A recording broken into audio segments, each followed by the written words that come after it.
Okay, ladies and gentlemen, our guest speaker tonight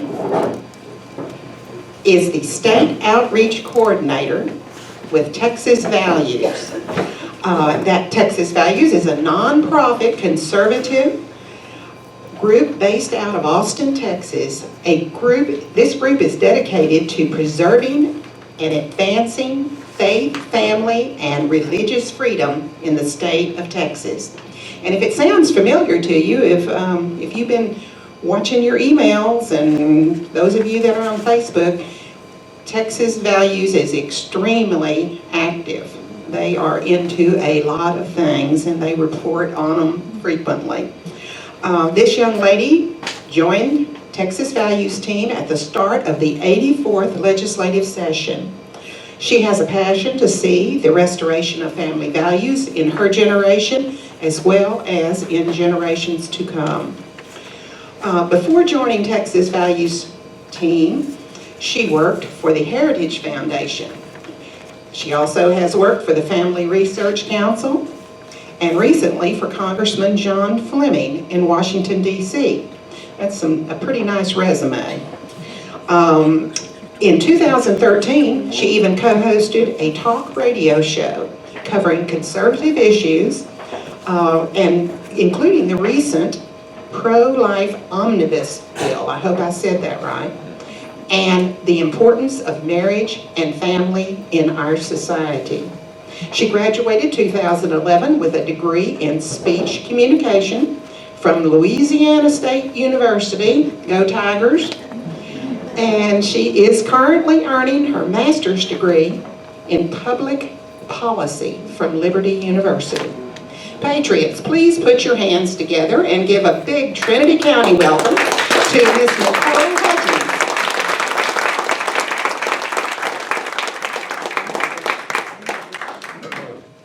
Thank you so much for having me. It is an honor to be with you. I'm going to stand out from in front of the podium because even with heels, I'm still short. How are y'all doing this evening? Great. Good. Well, I have to say, Nikki contacted us and asked if one of us could come and speak, and let me tell you, her hospitality is just phenomenal. She's just really taken care of me, and I have to say, I've never, I think this has been the most promoted event that I've ever been a part of, so thank you guys for getting the word out. And like she said, I'm with Texas Values. So Texas Values, how many have heard of Liberty Institute? Raise your hand. Kelly Shackelford. Awesome. Okay. So Jonathan Sines, my boss, worked for Kelly Shackelford with Liberty Institute. And so worked on religious freedom cases. Have you all heard of the story of Gianna Jessen? So he helped work on her case when that went through the Supreme Court. And so things started happening at the Texas Capitol, and Liberty Institute said, we need somebody that's going to go and watch, keep an eye on what's happening at the Capitol. Well, Jonathan would drive back and forth all the time, just keeping an eye on what was going on during the legislative session, because as y'all well know, as Texas goes, so goes the rest of the nation, especially for conservative values. We are the stronghold in the nation. So when, for instance, when HB 2 passed, you saw Louisiana and Tennessee follow suit with really strong pro-life bills because Texas did it. I believe was one of the reasons why they did it, because we advanced the line on the pro-life issue. So that's why it's so important that we hold on to our conservative values so that the other states will have basically support in what they do. And that's just from a national standpoint. So Jonathan would go back and forth, and so finally he said, okay, this is a full-time job. So we broke off from Liberty Institute and became Texas Values. We still have a very strong relationship with Liberty Institute. Kelly Shackelford's still on our board. So we're very connected, but Texas Values is its own institute. Like Nikki said, we cover the issues of life, marriage, and religious freedom. So we're a nonprofit organization, and then we just, a couple of years ago, added an action arm, Texas Values Action. So we were able to do a little bit more work in the political arena with that, with our action arm. So, like Nikki said, I joined at the beginning of the legislative session. First off, have to say I was born in Texas, thank God.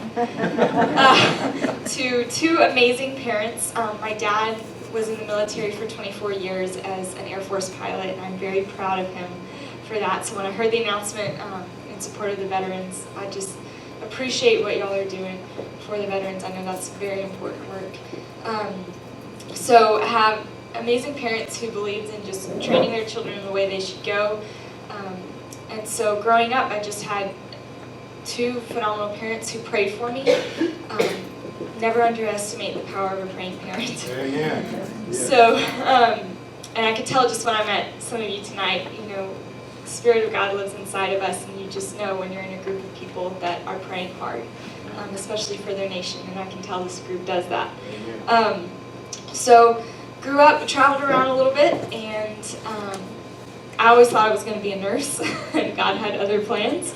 So my parents, we moved around a bit, finally came back to God's country in Texas, where I did some of my growing up, and then my parents got asked to be on staff as pastors in Louisiana, which was total wild card for us. We were not expecting that. So that's why you hear the LSUS.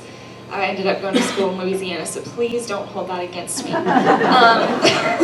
But Texas Texas is in the blood. So, you know, when I saw the 2008 election happen, I had started getting involved. I was on the debate team, which was another huge wild card for me as somebody who wanted to be a nurse. Ended up going to, actually, you know what, can you make sure that Pastor Jared got, I'm so sorry, I did not mean to call you out, Pastor Jared, but if you want to take the pastor protection leave out, just so you have it. You're welcome. So ended up, let's see, where was I? Ended up being on the debate team, started getting involved, going, okay, politics that has a lot of impact on a lot of people. And then the 2008 election happened, and just kind of stepped away and said, God, I don't know if I want to be involved in this anymore. I was just really discouraged. And but then he kept putting it on my heart just to start getting more involved. Ended up taking a last minute trip to DC, and I'll never forget, I was standing on the speaker's balcony overlooking the National Mall, and I just said, God, I want my nation back.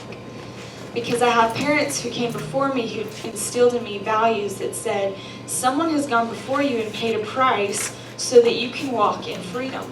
And it's a torch, and it has to, like Reagan said, freedom is just one generation away from extinction. We have to pass it on to the next generation. So I felt that burning in me. God, somebody paid the price for me able to walk in this freedom. I want to make sure that I do my part so that the next generation can walk in freedom. Yes. If you look in the Word, you can see that God is a God of generations, and that's why it's so important for my generation to understand what your generation has paid for. And I honor y'all because I know that y'all are standing for what's right. So please be encouraged that you are making an impact on the generations to follow. And unfortunately, there aren't as many as I would like to see that are carrying that torch of freedom. But there are a few of us, and we're willing to do it until God calls us home. So that's a little bit of history of Texas values. Jonathan and the group has helped with the pro-life omnibus bill. Like I said earlier, has done a lot with in the pro-life movement. And then one of the major things that we worked on this past legislative session was the pastor protection law. What the pastor protection law does is it says that a pastor, a church, religious organization, that can mean a church campground, it can mean a religious hospital, they have the freedom to say, if we don't want to participate in a same-sex ceremony because of our religious convictions, we don't have to. Good. So very important law because it was passed before the Supreme Court case, Obergefell versus Hodges, which basically the Supreme Court decided to make it a constitutional right, same-sex marriage a constitutional right. However, that's not in the Constitution. And it's done a lot of harm. If you look at the states that were involved in that case, what the Supreme Court should have done is, if they were going to rule, they should have just ruled on those 5 states, but instead they made it a blanket statement, which was wrong. But not only that, those states had done either legislative pieces defining marriage as being between a man and a woman, or a lot of them had referendums where the citizens decided, we're defining marriage as being between a man and a moment, similar to what we did in Texas in 2005. Over 76% of Texans said we're defining marriage as being between a man and a woman, and the Supreme Court basically said no to the citizens' vote. So obviously we're having a lot of problems with that. You probably all heard of Kim Davis, the county clerk who was thrown in jail. Interesting fact about Kim Davis, I spoke with the Family Policy Organization. She had actually talked to her legislators before the Supreme Court decision, giving them a heads up of something's coming, and I'm letting you know that this is where I stand on this issue. So for the judge to throw her in jail was, first off, wrong. You can make religious accommodations. I believe it's in Section 17 of the Civil Rights Code that provides reasonable accommodations for those with religious convictions. Well, throwing someone in jail, no matter what side of the issue you're on, is not a reasonable accommodation. But in Texas, we thankfully haven't had anyone thrown in jail. But what we have seen is that County Clerk Katie Lane, who's in the Granbury area, she was sued by a couple that said, we want a same-sex marriage license, and she said, it's against my religious convictions. They ended up giving them a license it was one of her deputy clerks, I believe, issued the license, but the couple still sued Katie Lane, and the county still had to pay that lawsuit. So thankfully, though, in Texas, we do have a governor, and we have Texas Attorney General, who do understand the implications of hurting religious freedom in our state. So they've made a lot of great strides in making sure that that those are protected to the extent that they can. So that's a really important issue, especially for Texas, because everyone's watching. As Mickey said, I used to work in Congress, and I would go into meetings with it was called the Values Action Team. A lot of the values staff would get together, and everybody would ask, "What's Texas doing? What's Texas doing? What's Texas doing?" And so that's why it's so important that our elected officials stand for religious freedom, and that we're making sure that we protect that in our state. So those were a few things that we worked on. And then right now, one thing that we're really focusing on is Houston Proposition 1. And y'all probably know the story, but just in case, I'll do a quick recap. There was an ordinance that went through, that was pushed through very quickly through the Houston City Council by the, I'm not even going to say request, but Anise Parker pushed it through, the mayor. And in the city of Houston, if there are enough signatures or petitioners that say we would like for this to be put to a referendum, I believe it's like 19,700, it's close to 20,000, then the city has to put it on to a referendum. What happened was there were petitions. They had, I think it was over 50,000 signatures. Well, the city secretary, doing her job, went through and found that there were over the amount what they needed. So she stopped a little short of 20,000 because they had already passed the threshold of what they needed. She verified them, signed it off, and it was supposed to go to a referendum. Well, the mayor, who doesn't have authority to do this, and the city attorney, who doesn't have authority to do this, said, nope, we're not going to do that, which is against the laws in the city of Houston for them to do that. So there was a group that sued the city of Houston for not putting it to a referendum. And let me just make sure I'm clear. What this ordinance does, it's called a SOGI ordinance, is how they're labeling right now, sexual orientation, gender identity ordinance. What it would allow, the way it's written in the city of Houston, is it would allow men into women's restrooms. It would also cause businesses harms because it's putting more regulation on them and more pressure on them. If someone speaks up against somebody, if they see a man going into a woman's restroom, they could be fined up to $5,000. The way the religious provisions are written, it hinders religious freedom. So there are a lot of problems with this ordinance, 36-page ordinance. So, they, mayor said we're not going to do this. They had the petitions, didn't approve. Well, so when the group sued the city of Houston, the mayor went out and subpoenaed 5 pastors for their sermons, their private text messages, their emails, of anything to do with the mayor, the ordinance, homosexuality, or marriage. So that right there, trying to silence these pastors who were standing up against the ordinance and what the mayor had done, that's a violation right there of free speech and religious freedom.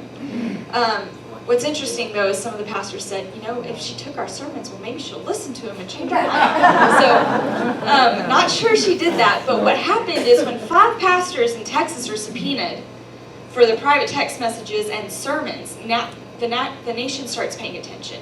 And so much national pressure caused her to withdraw the subpoenas, thankfully. But they had to take the case all the way to the Supreme Court. The Texas Supreme Court said, no, you can't deny the petitions. You are going to have to put this on a referendum. Well, then the mayor came back and tried to change the ordinance to where if you wanted the ordinance, you had to vote no, and if you were against the ordinance, you had to vote yes. So very confusing language. There was even a statement of her saying, this is about me, which was showing her true colors of she was trying to push her own personal agenda. Which is not tolerant, as they like to claim. As the LGBT community likes to claim, it's not a tolerance. So that vote is happening November 3rd. Houstonians are voting on it now and will continue to vote on it through November 3rd. Yes, ma'am. So if they vote no for it, they're actually voting for it? I'm sorry. The Texas Supreme Court came back and told the mayor, you can't do that either. Okay. So I'm glad you asked that so I can clarify it. So it is clarified. You're either voting for the ordinance or you're voting against the ordinance. And we have some information on that right there. I'm sorry? They made them clarify. Yes, they did make him, the Texas Supreme Court did make them clarify it. So we have information here, 5 things Houstonians need to know about the Houston vote. If you're interested in helping do phone calls into Houston to help tell people about the ordinance, please let me know. And actually, while I'm at it, I'm going to send out, pass around, some sign-up sheets. If y'all don't mind signing them. These are for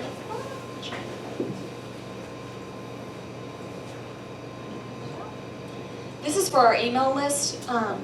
We send out an email once a week. We try not to spam you, honest. Yes, we only try to get out the information that you'll need, but Texas Values and Texas Values Action, when you're on our email list, we send you a weekly update of what's going on in the state of Texas regarding life, marriage, and religious freedom. And then also during the legislative session, our action team will email you and let you know if there's a vote coming up that you need to be aware of, or if, for instance, after Obergefell, the employee retirement system of Texas instantly gave, well, I think it was a few days after Obergefell, just decided to give same-sex benefits to retirees just off the bat, without anything going through the legislator, without there even being a vote. You saw all of a sudden same-sex benefits were just given. So we sent out an alert on that. I think they may have even had to shut the phones down because we had such a great response on that. So that's what you're signing up for, just to be clear on that.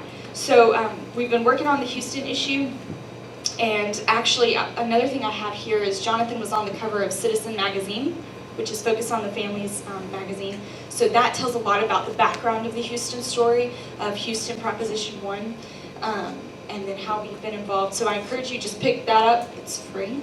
And while I'm at it, I'll go ahead and tell you all the pastor protection law. We have handouts on that, so please be sure to get that to your local pastor. It tells more information about what the protections are in that law. And then we also have a website, protectpastors.com. So you can go there and find out more information of how you can be protected, and then be sure to use that resource. And then the Attorney General's opinion after the Supreme Court decision. And then finally, we have the Texas Legislative Guides. We suggest a $5 donation for them.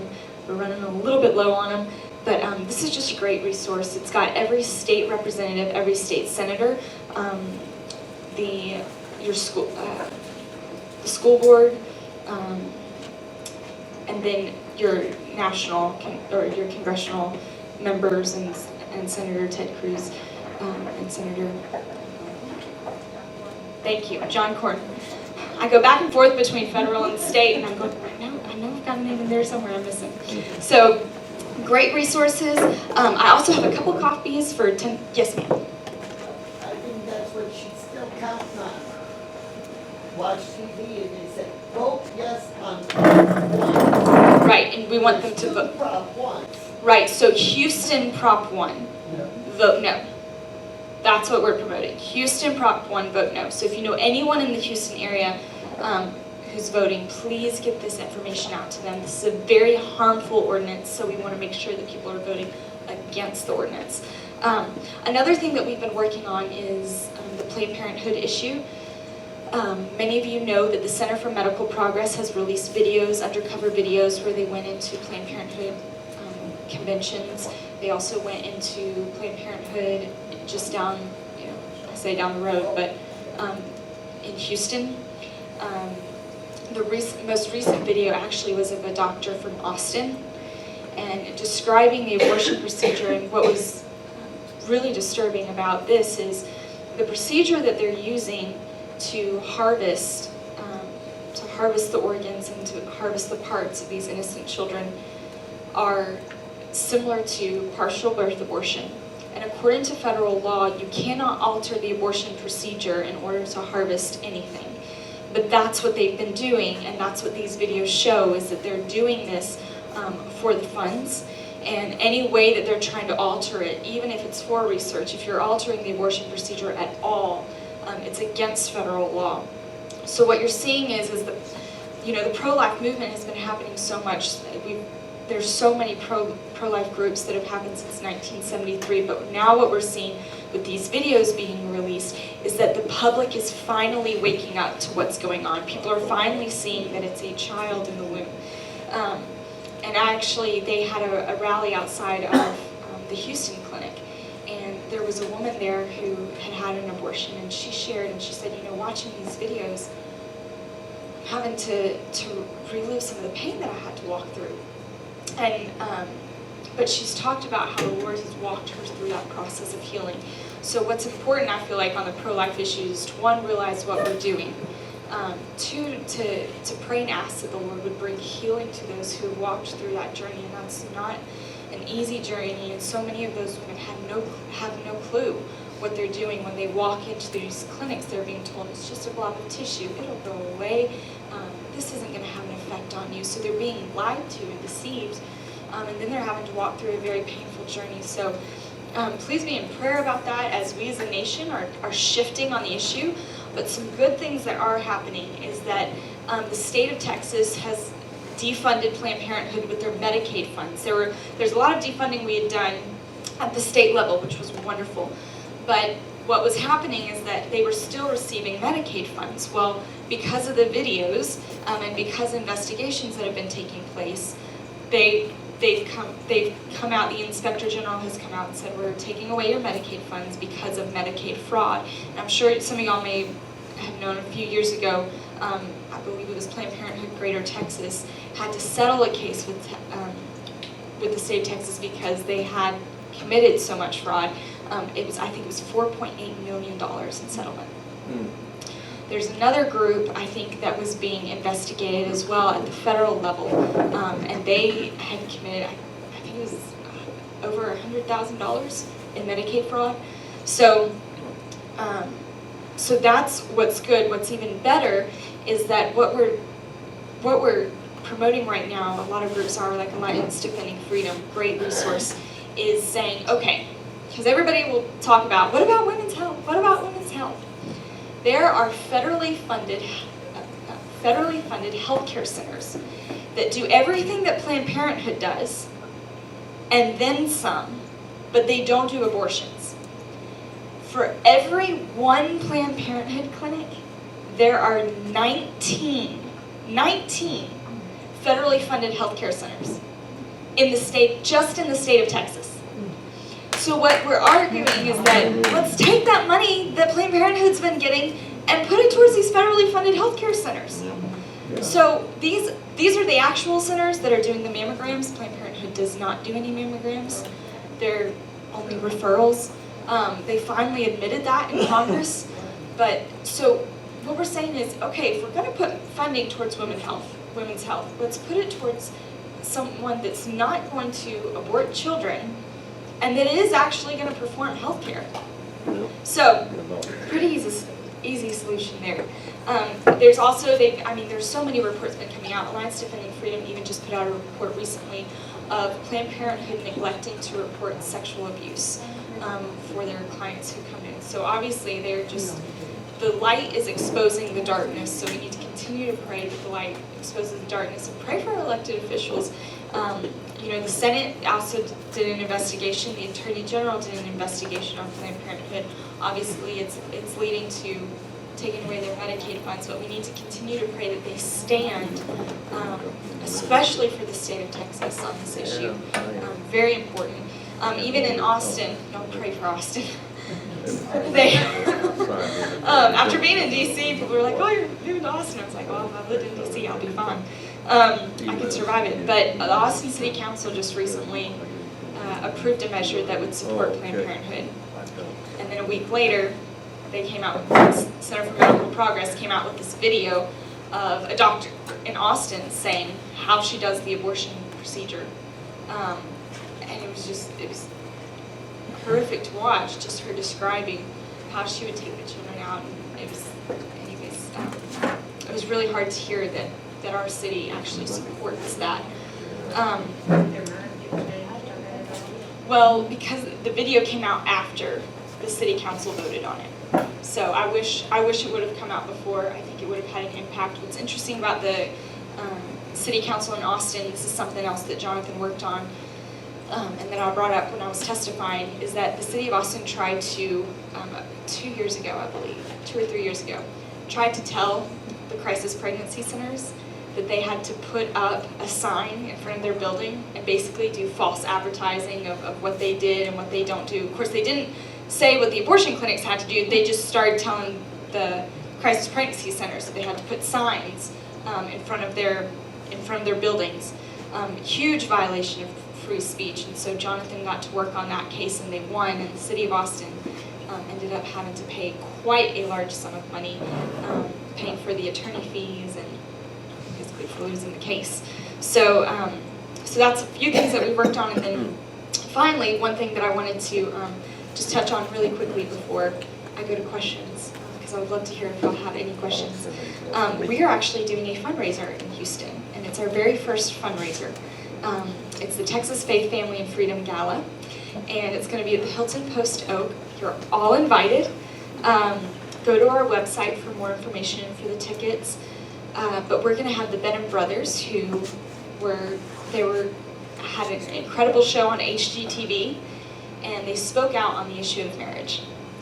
And HGTV got so pressured by LGBT activists that they canceled the show. But these gentlemen are phenomenal advocates for religious freedom. They're great speakers. So they're going to be our guest speakers, along with the Attorney General is going to come and speak. And then Kelly Shackelford is going to be there as well as the legislators. We want to make sure that we honor and recognize them for what they've helped accomplish in this session with life, marriage, and religious freedom. So just a quick call to action. Houston Proposition 1, be sure to write next to your name if you're interested in helping us call the people in Houston about that. So you can go to our website. We have great resources, txvalues.org, and then txvaluesaction.org. We also are on Facebook and Twitter. Let's see, I announced that. Announced the fundraiser, and then just really wanted to encourage you come into a group like this, because I know that you are active. I know that when you hear that something's happening, y'all are the ones who are going to call your neighbors and friends and really make an impact. And so I just want to encourage you when it comes. I know that there's so many issues going on surrounding an election. Obviously, we've got the constitutional amendments. a lot's on the ballot, but when it comes to the issues of life, marriage, and religious freedom, the family is the foundation of society.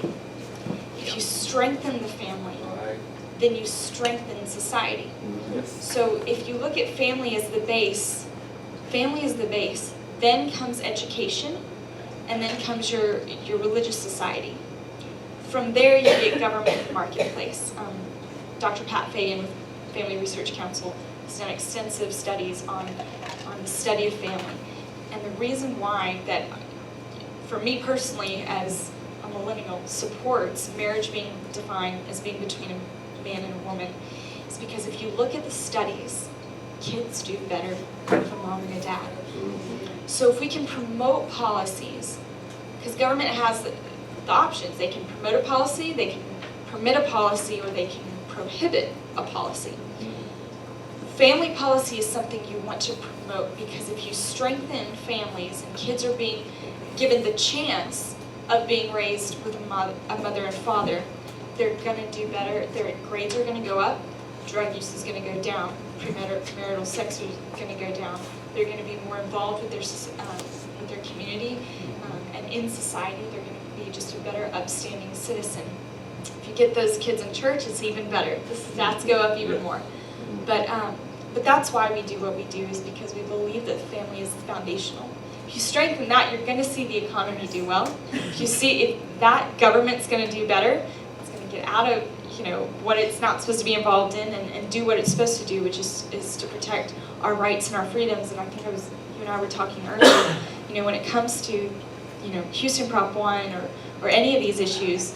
And actually, by the way, I forgot to mention, Hillary Clinton just endorsed Proposition 1, Houston Proposition 1. So tell your Houston friends, if Hillary Clinton is for Houston Prop 1, you probably shouldn't be.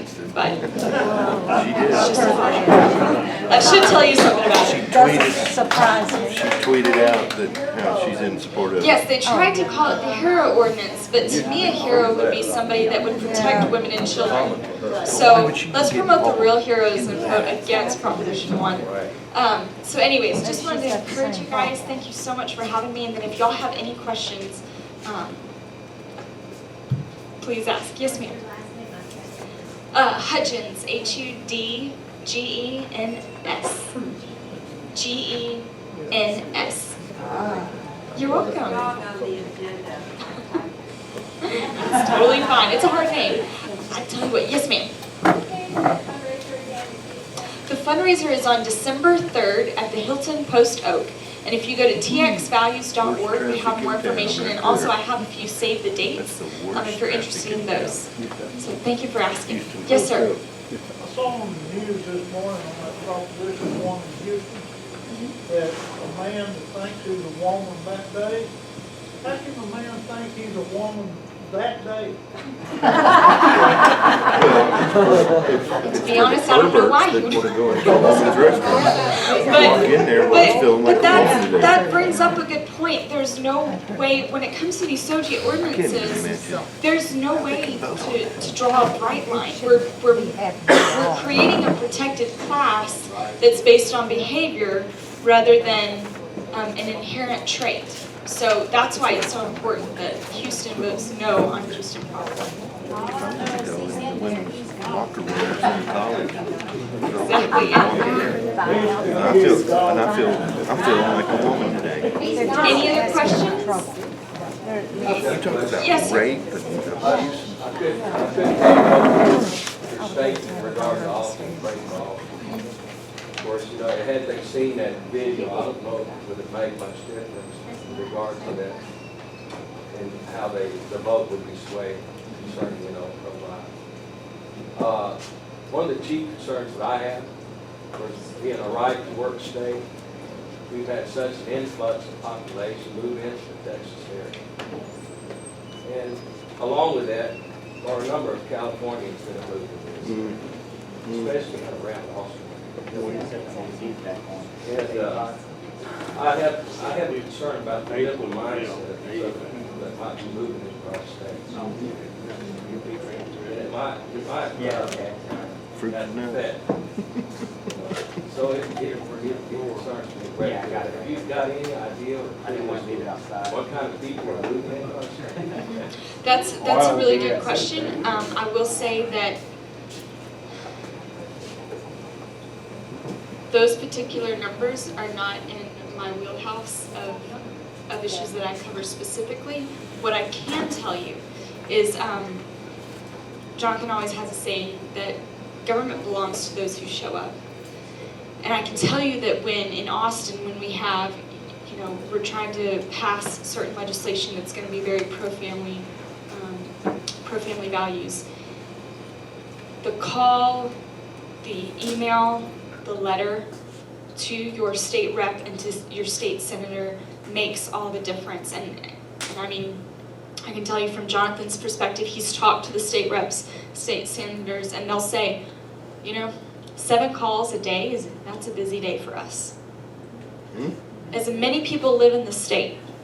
So that phone call, that text message makes a difference. And I can tell you even from working in a congressional office, when I would sit at the desk and we would get phone calls on an issue, once I got a few phone calls about one issue, I would start raising a red flag, going, okay, this is an important issue.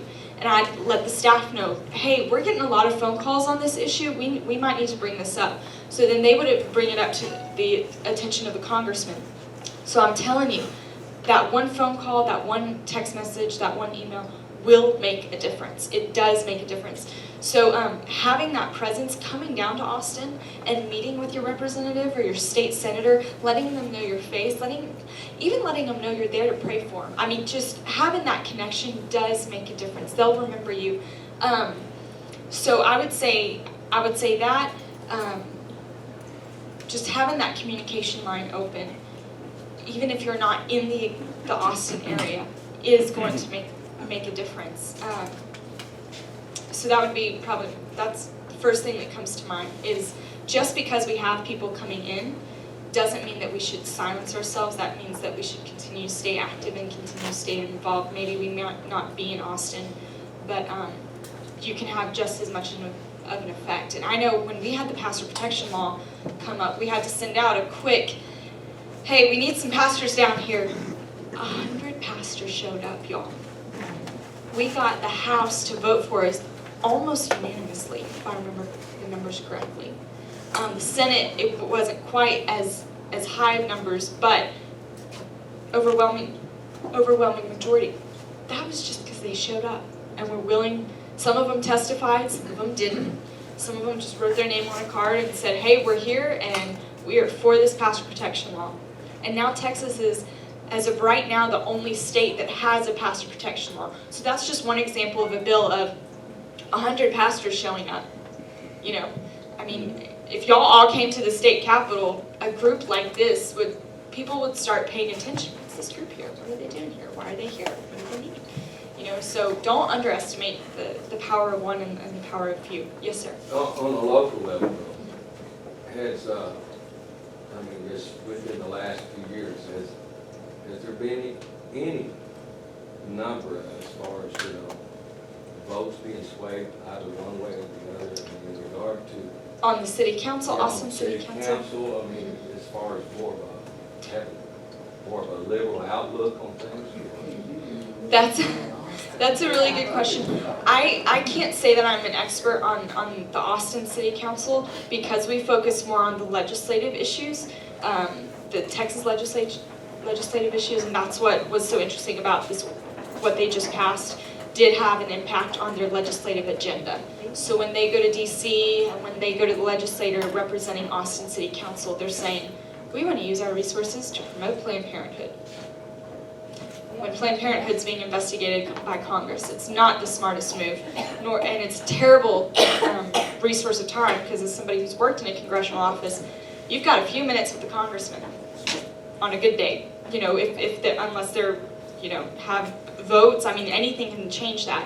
So to say that we're going to use a significant amount of time to promote that agenda is not a good resource, aside from the huge moral issue.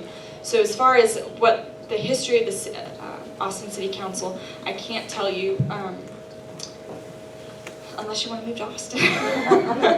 but it's a really good question. So yeah, if you have any friends or family in Austin, reach out to them. And I mean, I know when we went to the city council and spoke, there were a few who were there and said, we're against this ordinance.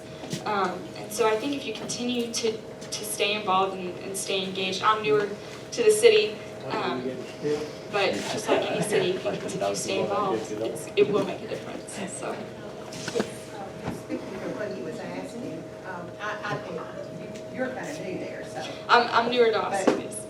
Unless a lot of people have been telling me the wrong information, I understand Austin is just absolutely in the tank liberal. That's right. I have people that tell me they go out, have you met Layla, his Pittenger? Anyway, she told me one time, she said, when I go to church on Sunday morning, she said, I'm nearly the only car on the road. There are, I will say, just being an Austinite, there are some really great churches there who are standing up for the truth. Oh, university, that tells. I actually go to a church in Georgetown, but they have a campus in Austin. There's also Austin Stone, just hosted a conference recently with Ethics for Religious Liberty, and it was wonderful. So there is hope. If there's, believe it or not, I did meet some Christians in DC. They are there. So, but pray for Austin. There are some there that are doing things there for the right reason, believe it or not. So, yeah, continue to pray for that city. And you know, that question he asked really hit me. We've had a lot of people, what is it, 1,000, 2,000 at least a day that are supposed to be coming to Texas? Yeah. And you have to wonder, how long? With what mindset are What they kind of coming folks to? these are that are coming to Texas? I mean, we don't mind if they're freedom-loving conservatives, but if they're bringing their California mindset, Michigan, Well, and California. that's a good point. And you know, one of the things that I've been talking with someone about is I think as conservatives sometimes our message can come off as here's what's wrong, here's what's wrong. But really, if you think about conservatism, we value life. We value freedom. Yes. We see a human being as somebody that's been endowed by their Creator with an inalienable right. It was God who gave them a right. Government's role is to protect those rights. It's not supposed to infringe upon those rights. Government does not give rights. God gives rights. Government's role is to protect that. So we as freedom lovers and even as Christians realize the reason why I'm pro-life is because I value life. The reason why I'm for pro-family. People would ask me that. Why Nicole, are you anti-gay marriage? I'm for family. I'm for kids having a chance to have a mom and a dad. Why are you for religious freedom? Because religious freedom is in the first clause of the First Amendment. If you take out religious freedom, what's next? What else? Freedom of speech. What's after freedom of the press? So if we're going to start hacking away, I mean, the Founding Fathers, they could have put anything in the first clause of the First Amendment. Anything. What came before free speech was freedom of religion. That's why we've got to be sure and protect that first clause, because the next clauses are underneath. That's what baffles me about the liberal media, is they will pound and pound away on people who want to promote religious freedom, and I'm sitting there going, you're knocking the floor from right under you, So, yes, sir, I think you had a question. He would just agree. Oh, okay. I'll take it. All right, any other questions? One thing I want to say about the people coming out of California is they're leaving California because the business world there and the taxation. Yep. So hopefully they got enough sense to know they come to Texas and the freedom to work here and the way this state is moving along, that we probably don't have to worry so much about it. Lots of Ronnie Earl, the liberal lefty in Austin, that we have to worry about suing everybody for our rights. And so we've got them sitting right here that's been here all along that we have to worry about. But yes, people coming in from out of state, and you take around the big cities of Houston, where spent 36 years, and see the school districts turn into building Taj Mahals and not educating kids. Beautiful, big schools with every kind of gadget in the world does not give you an education. You need to learn to read and write. And so, yes, we got some worries, but thank goodness we are a conservative state, and it shows, and it has turned conservative pretty much. So we're okay for a little while. It makes us feel better. Yes, sir. We need to emphasize more and say freedom of religion, not from religion. Exactly, exactly. You know, Liberty Institute has been working on some cases recently. Y'all have probably seen between the cake bakers and the florists and the photographers, and recently even a coach who was fired because he's praying on the field. You know? If the ACLU had been around when the Constitution was being written, I think you'd find George Washington, you'd find, you know, many of our founding fathers would be in jail if it was up to the ACLU had they been around when the Constitution was written. But so yeah, it's very important that we have freedom of religion and the exercise of religion. It doesn't stay within the four walls. Yes, sir. I haven't done any homework on the amendments, and of course the Houston deal, that's pretty simple. But the other amendments, how about them? What's the conservative vote on them? Yes or no? That would be simple enough for me, so I could pull the trigger right. That's a great question, and I wish I could tell you, because those amendments are out of my wheelhouse. They don't specifically talk about life, marriage, and religious freedom, but I can give you a few good resources. I have a feeling probably Empower Texas would probably have a few things to say about the amendments. So I would start there.